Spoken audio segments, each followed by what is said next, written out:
All right, Rui, so what you're telling me on this $40,000 vehicle, you don't want to make a $961 a month payment for 60 months. Am I hearing you right? Yeah. Okay. What I'm going to say next is going to sound a little crazy, but it's absolutely correct. Look, there's two things about this payment. One, everybody knows, and the other, very few people know. The first thing is this vehicle is going to depreciate, correct?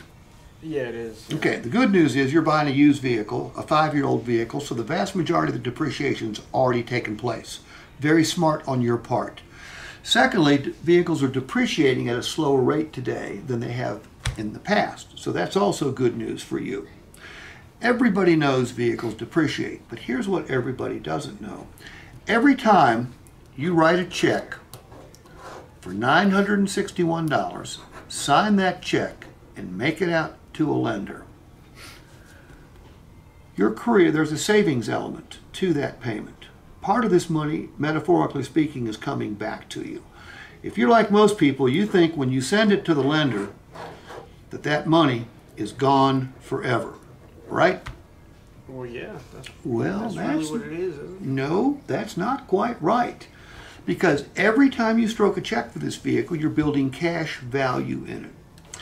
You're not old enough to know this, but there's two types of life insurance policies. One is a whole life policy, one is a term life policy. When you have a term life policy, you pay your premiums and you don't get anything until you die.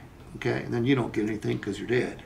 But your heirs do, or the benefactors do.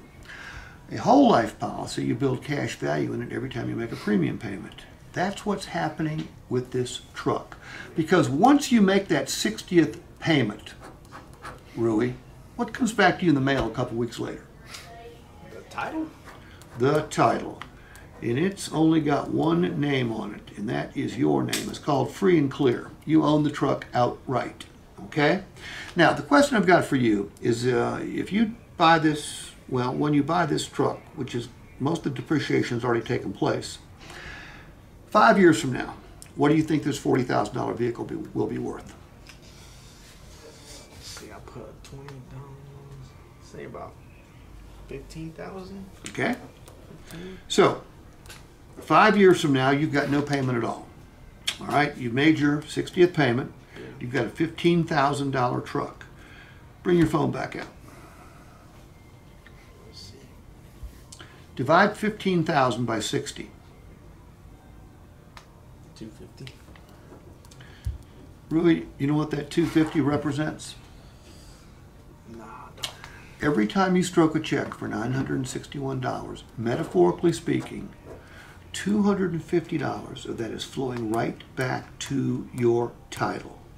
So, you're not going to pay $961 to drive this vehicle because you got to subtract $250, the amount of cash value you're building every single month. You're only going to pay $711 to drive it. You'll pay $961 to own it, but $711 to drive it. I need your okay down here so I can get the truck ready for delivery. Cool. The math is extremely easy. Okay? The only math involved is what do you think the truck's worth? Divide it by the term of the loan, and that tells you how much money, what the cash value build is every single month. Okay? And then all you do is subtract that from the gross payment, and that's the net payment to drive the vehicle. What's easier to say yes to, $961 or $711? $711. $711.